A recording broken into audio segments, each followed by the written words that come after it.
Newport Arctic Scholars Initiative is the first of its kind program that brings together sailors and scholars from Arctic nations together for 1 year to study and report on important questions asked by our heads of Navy and the many people who care deeply about the future of the Arctic.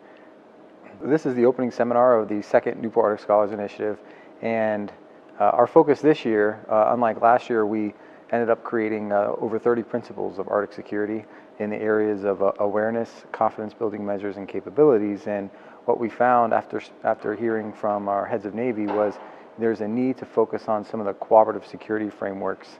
And so that's our charge this year, is to explore current and potentially proposed new frameworks to enhance cooperation, security cooperation, to prevent conflict, and to maintain open dialogue among navies and nations in the Arctic.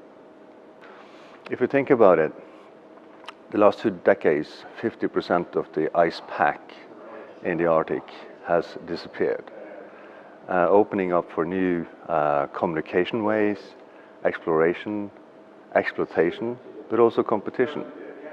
So if you think globally, great power competition with the United States, China, and Russia has also moved into the Arctic. So this group is looking into how can we re-establish a dialogue in the Arctic. How can we, as neighbors, talk about security interest that affects us all? So that is the purpose of this group, to look at confidence-building measures for the future of Arctic. The benefit of having so many Arctic scholars sitting together for 3 days and having time to discuss in depth these issues gives a lot of perspectives which you can't find yourself. And so I think the personal benefit for me has been the ability to exchange ideas and knowledge on issues, and also to try to come up with new and innovative solutions to complex problems, and that is been very useful here.